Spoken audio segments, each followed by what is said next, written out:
श्री तुळजास्तुतिः। अथ तुळजास्तुतिः। देवाऊचुः।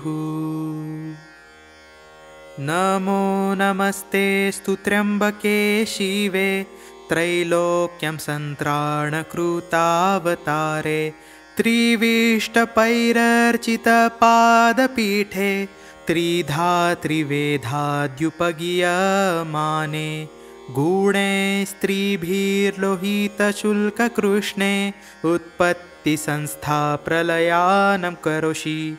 त्वमेव माद्या प्रकृतिः पुराणा, त्वमस्य विश्वस्य परं निधानं।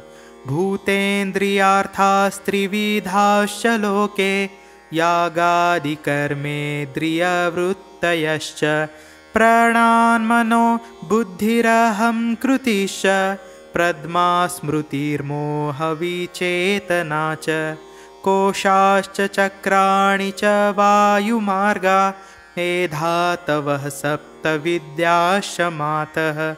परस्परं हेतवैतदेहे त्वयैव, वृत्तिङ्गमिताश्चतुर्विद्यां।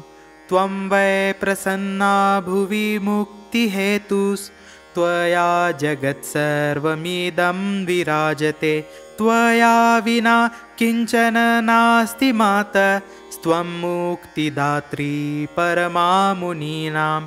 स्पष्टं त्वया यच्छुचित्तां लभेत, त्यक्तं त्वया यद्यशुचिः मातः। त्वया विना नास्ति शरीरभाजां, संवित् प्रदात्री गुणवृत्तियोगात्।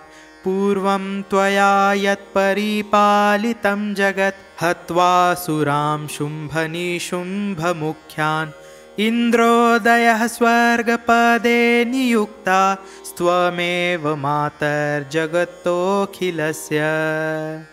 श्रीशङ्कर उवाच।